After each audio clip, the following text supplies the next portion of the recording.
जय हिंद। आज के करंट अफेयर्स देखेंगे। आज के करंट अफेयर्स देखने से पहले एनडीए के एग्जाम भी है, सीडीएस का भी है और आरआईएमसी में आने वाले कुछ इंपॉर्टेंट क्वेश्चंस पहले हाईलाइट्स देख लेते हैं। ठीक है, ये हर एक एग्जाम में आने वाला क्वेश्चन है, चाहे वो आपका जेके एसएसबी पुलिस हो, जेके एसएसबी एसआई है, जेके एसएसबी सुपरवाइजर है। ठीक है, उसमें भी आने वाला ये क्वेश्चन, क्योंकि ब्रिक्स जो था बहुत सालों तक 5 कंट्रीज जो है इसकी क्या रही है, मेंबर रही है। ये बार बार रिपीट करूंगी ताकि आपको याद हो जाए। ठीक है, न्यू मेंबर जो लास्ट ईयर बना था वो इजिप्ट बना था। इजिप्ट के साथ 4 और नेशन जो आए वो कौन से, Iran, Saudi Arabia, UAE and Ethiopia. और इस साल जो ब्रिक्स प्रेजेंसी है वो किसके पास है, रशिया के पास, और हेडक्वार्टर शंघाई में। हेडक्वार्टर कहाँ पे है, शंघाई में। 16 ब्रिक्स समिट रशिया में होगी। 5 new nation become the member of BRICS and these are Egypt, Iran, Saudi Arabia, UAE and Ethiopia and Shanghai इसका हेडक्वार्टर। अब यहां से थोड़ा सा क्वेश्चन मूव हो सकता है। ठीक है, कौन सी मिडल ईस्ट कंट्रीज हैं जो ब्रिक्स की मेंबर बनी, कौन सी अफ्रीकन कंट्रीज हैं जो ब्रिक्स की मेंबर बनी। ठीक है, और ब्राजील साउथ अमेरिकन कंट्री है, रशिया, आधा रशिया यूरोप में आता है, आधा एशिया में आता है, इंडिया साउथ एशियन कंट्री है, चाइना ईस्ट एशियन कंट्री है, और साउथ अफ्रीका अफ्रीकन कॉन्टिनेंट में आता है। ठीक है, इजिप्ट भी अफ्रीकन कॉन्टिनेंट में आता है, ईरान जो है ये साउथ ईस्ट कंट्री है। ठीक है, अभी हम पढ़ेंगे आज इसके बारे में। Saudi Arabia middle east country है, ईरान याद रखिएगा मिडल ईस्ट नहीं है। ईरान वो कंट्री है जो रिसेंटली इजराइल पे अटैक कर रहा है। ठीक है, सऊदी अरेबिया मिडल ईस्ट है, इथियोपिया आप मुझे बताओ, इथियोपिया आप लोग बताओगे।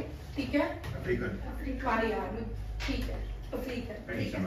हाँ, इथियोपिया एडिस अबाबा, ये इसलिए इंपॉर्टेंट है क्योंकि यहाँ पे अफ्रीकन यूनियन का क्या है, हेडक्वार्टर। याद रखिएगा अफ्रीकन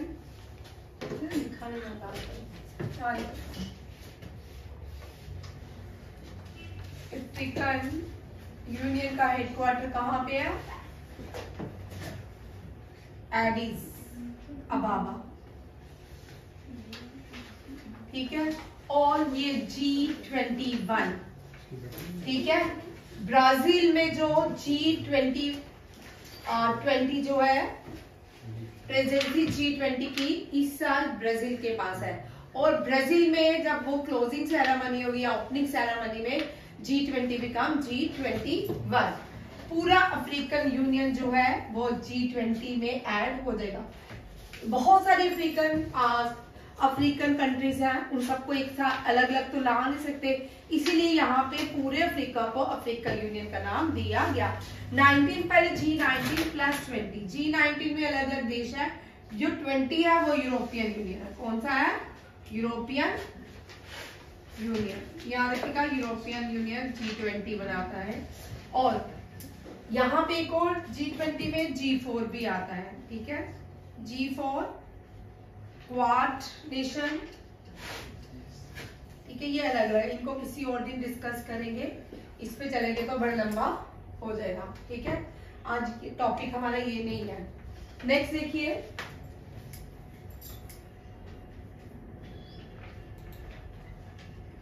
ये भी इंपॉर्टेंट क्वेश्चन है, करंट अफेयर से है, हाईलाइट्स किए हैं मैंने कुछ। ठीक है, रोज 5-6 करके हाईलाइट्स करूंगी। ठीक है, पहले south Asian countries. South Asian countries कौन सी है, जो इंडियन सब कॉन्टिनेंट में आती है वो साउथ एशियन कंट्रीज कहलाती है। ये पहली सेम सेक्स मैरिज को रजिस्टर कर दिया इन्होंने नेपाल, इंडिया की नेबरिंग कंट्री है नेपाल।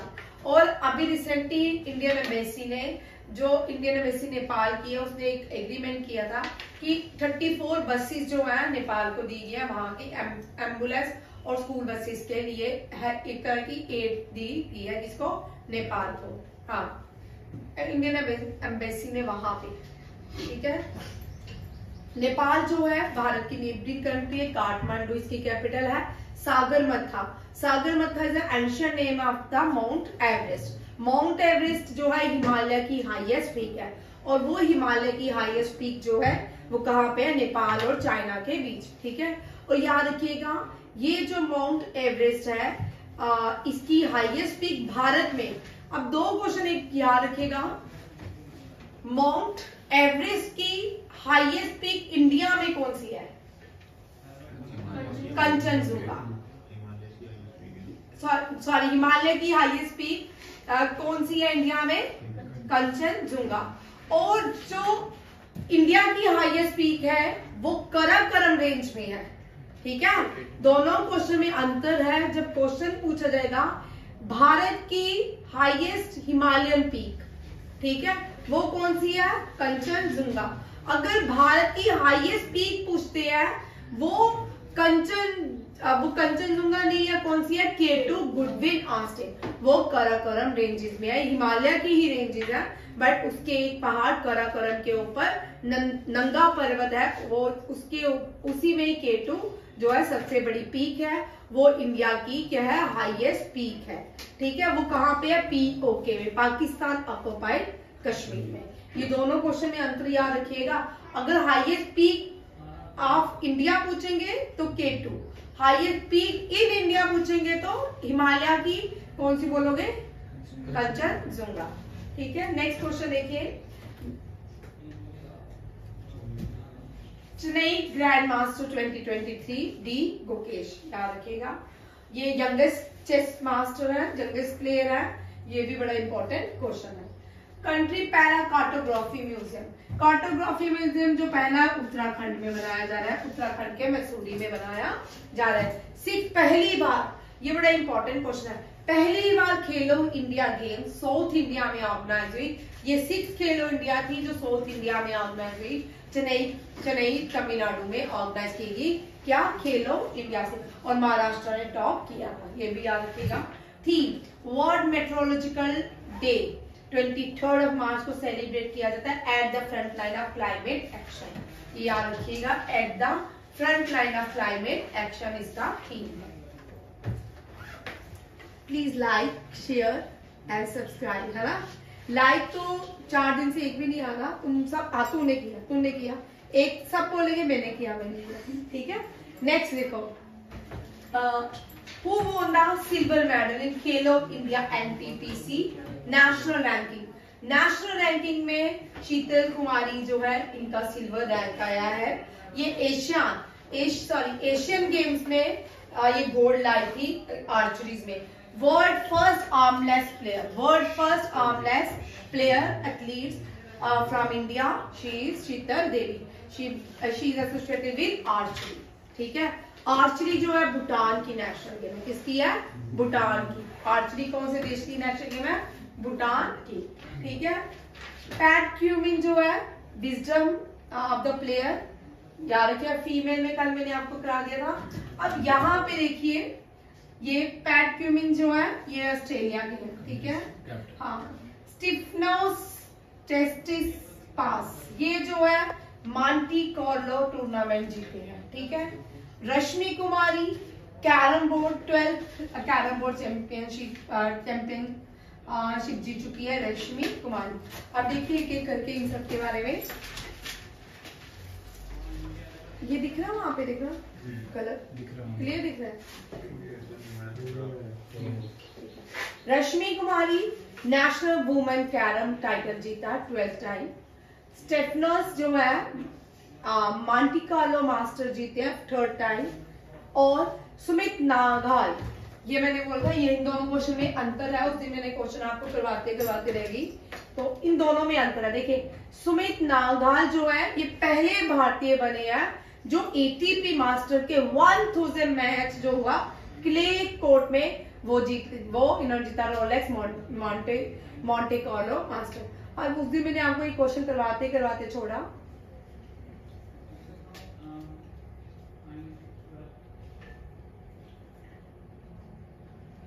ये who become the first Indian to won an ATP Master 1000 match and clay court?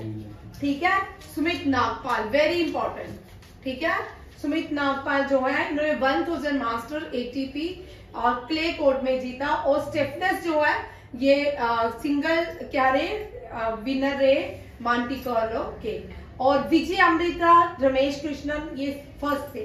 Vijay Amritraj और रमेश कृष्णन इससे पहले ये भारत के पहले प्लेयर थे जो मॉन्टे कार्लो में फर्स्ट राउंड में क्लियर किया था। ठीक है, अब ये सेकंड जो है जिन्होंने जीता है वो सुमित नागपाल है। ये विजय अमृतपाल से क्वेश्चन रहता है और रमेश कृष्णा से भी कभी कभी लॉन्ग टेनिस का क्वेश्चन रहता है।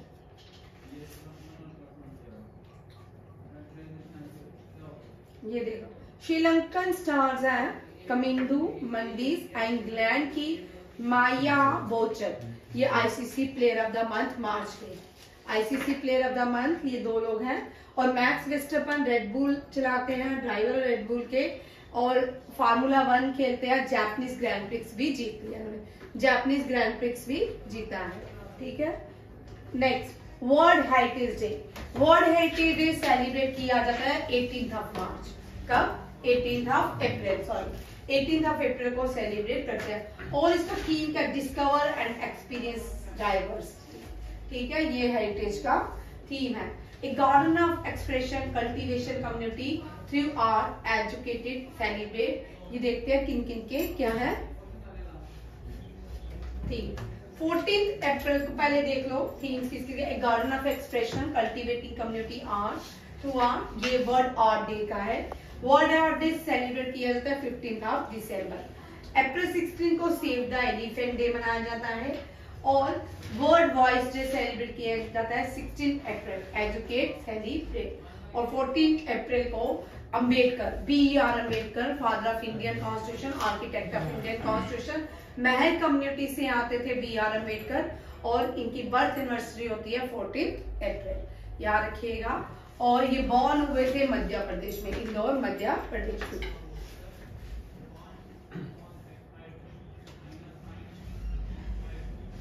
लता दीनानाथ मंगेशकर अवार्ड। लता दीनानाथ मंगेशकर अवार्ड से क्वेश्चन आता है। सबसे पहला लता दीनानाथ मंगेशकर अवार्ड किसको मिला? नरेंद्र मोदी को। किसको मिला था? नरेंद्र मोदी को। स्वर कोकिला के नाम से जानी जाती है कौन? लता दीनानाथ। लता मंगेशकर और भारत की प्रोमिनेंट सिंगर थी, बड़े साल तक गाना इन्होंने गाया।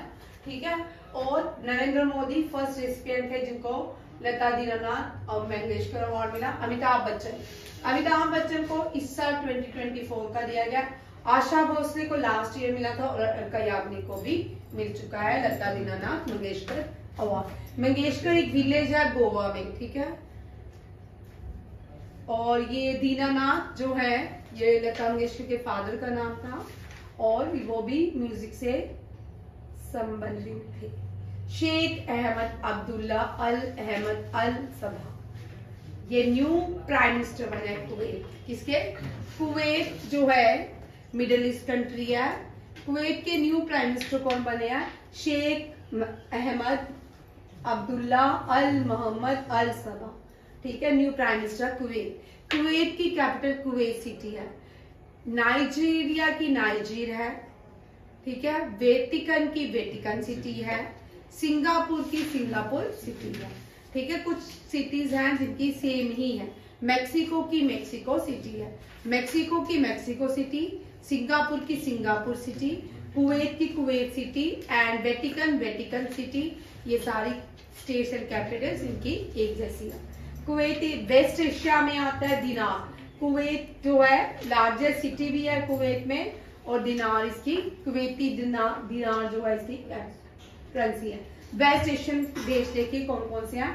Afghanistan, Armenia, Azerbaijan, Bahrain, Cyprus, Gaza strip, Georgia, Iran. अब ईरान ने अपना नाम इस्लामिक रिपब्लिक ऑफ ईरान रख दिया है, इसलिए इसको ऐड किया।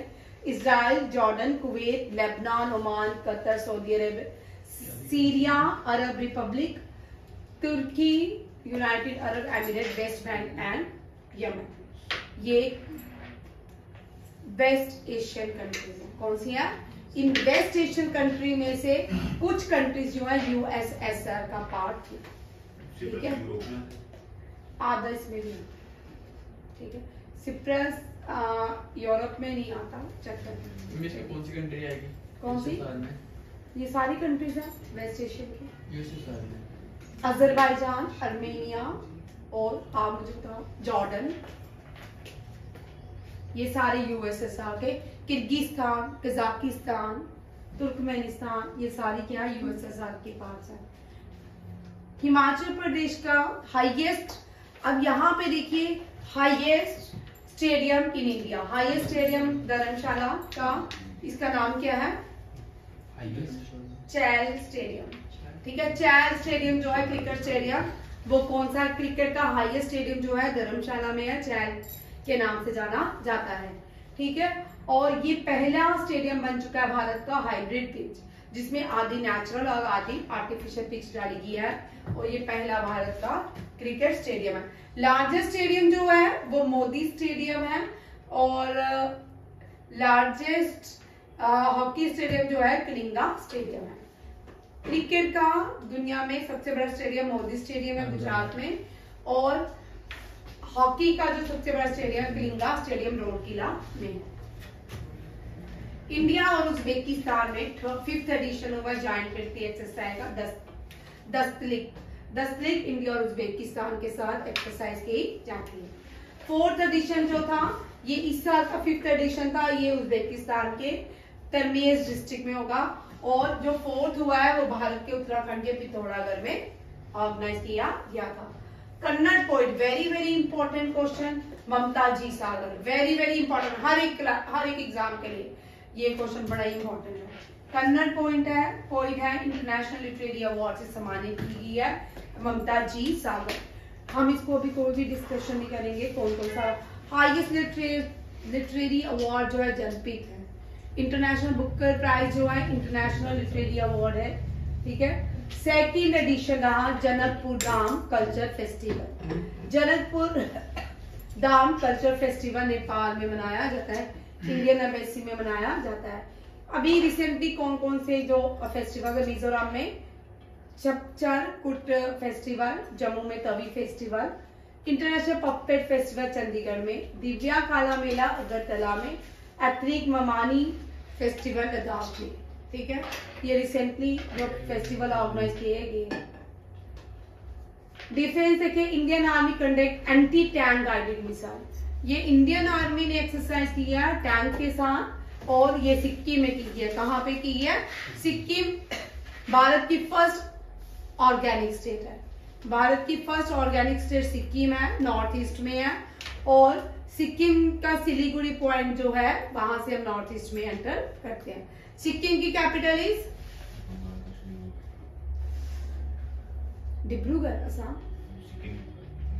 सिलीगुड़ी तो मैंने बंगाल का, वेस्ट बंगाल का, असम, और उसके भी जाके डिब्रूगढ़ असम के बीच वेस्ट देख लेंगे, ठीक है। अब यहाँ पे देखो सिक्किम जो है, सिक्किम में हाईएस्ट पीक है कंचनजुंगा। सिक्किम का एक ही नेशनल पार्क है, वो भी कंचनजुंगा है। एशिया की हाईएस्ट लेक जो है वो भी सिक्किम में है, गुरुडांग मा, ये भी याद रखिएगा। और सिक्किम जो है एक भाई है, उसकी 7 सिस्टर स्टेट्स हैं, वो नॉर्थ ईस्टर्न स्टेट है सिक्किम, ठीक है। और यहाँ पे देखिए जैसलमेर में भी एक्सरसाइज हुई है, देखिए कौन कौन से एक्सरसाइज कहाँ पे है। ये Indian arm force conduct mega, ये सिर्फ इंडियन आर्म फोर्स ने जो इंडिविजुअल एक्सरसाइज की है उन्हीं के लिए। भारत शक्ति इंडियन आर्मी ने जैसलमेर में की, मिलान इंडियन नेवल ने विशाखापट्टनम में की एक्सरसाइज। डेजर्ट साइक्लोन राजस्थान में हुई। इंडियन एयरफोर्स वायु शक्ति जैसलमेर में, ठीक है। इंडियन एयरफोर्स में वायु शक्ति जैसलमेर में, डेजर्ट साइक्लोन राजस्थान में यूएई के साथ हुई, और मिलान जो है विशाखापट्टनम, और मेघा भारत शक्ति एक्सरसाइज जैसलमेर में ऑर्गेनाइज की गई। अब देखो इंडिया का आर्मी मोबाइल ब्रिज सिस्टम, इसको 26 रिपब्लिक डे में डीआरडीओ ने इंट्रोड्यूस किया था, और इसका नाम है सर्वत्रा, ठीक है। ये मैंने ऐड किया सर्वत्रा। इंडिया का मोबाइल ब्रिज सिस्टम का नाम क्या है? सर्वत्रा। और इंडिया के पहला लॉन्गेस्ट वेसल शिप कौन सा है? INS संदायक, ये भी याद रखिएगा। लॉन्गेस्ट वेसल है विशाखापट्टनम में इसको इंस्टॉल किया गया रक्षा मंत्री की प्रेजेंस में, और इसका नाम है INS संधाय। और INS उत्कर्ष बहुत पुराना है, इसको ये अंडमान निकोबार में है। INS उत्कर्ष ये underwater harbour defence surveillance system इस पे लगाया गया है, ठीक है। ये अंडमान निकोबार में है। इंडियन नेवी ने 2024 को डिक्लेयर किया ईयर ऑफ नेवल सिविलियंस। क्या year of naval civilians, very important. और 2024 में इंडियन आर्मी ने क्या टेक्नोलॉजी, क्या है इसका इंडियन आर्मी का year of the technology. Indian army का है ईयर ऑफ द टेक्नोलॉजी और नेवी का है year of naval civilians. Theme देखिए, नेशनल यूथ पार्लियामेंट रिसेंटली हुआ है फेस्टिवल, और इसका थीम है engage and empower for nation transformation. याद रखिए थीम किसका है, नेशनल यूथ पार्लियामेंट का। ब्रिटिश अमेरिकन ऑथर है, पहले आप इसको मैं कल डिस्कस करूंगी, ठीक है, क्योंकि ये बुकर प्राइज में फर्स्ट इंडियन ओरिजिन पढ़ाए जाते हैं, ठीक है। ये फर्स्ट इंडियन ओरिजिन है जिनको बुकर प्राइज मिला था, ठीक है। इंडियन नहीं, फर्स्ट इंडियन ओरिजिन मीन्स ये पहले इंडियन थे, बाद में ये अमेरिकन हो गए। इनका नाम है सलमान राशिद, इनकी फिल्म है, इनकी नॉवल का नाम क्या है, अ मिडनाइट चिल्ड्रन। क्या है, अ मिडनाइट चिल्ड्रन। ये आता है 2022 के एग्जाम में क्वेश्चन आ चुका है। इन्होंने अपनी बायोग्राफी लिखी जिसका नाम है नाइफ, ठीक है। लास्ट ईयर इन पे अटैक भी हुआ था, इन्होंने ब्लास्फेमी जो होती है किसी रिलीजन के बारे में बोल दिया था, और उसके लिए इन पे अटैक भी किया गया था। ब्रिटिश अमेरिकन ऑथर है सलमान राशिद, और इनकी मेमोर का नाम है नाइफ, याद रखिएगा, ठीक है। और कल मैं आपको कुछ अवार्ड्स पहले पढ़ाऊंगी, बहुत देर से हमने अवार्ड्स रिपीट नहीं किए, ठीक है। बुकर प्राइज जो है वो रिपीट नहीं किए। थैंक यू, जय हिंद।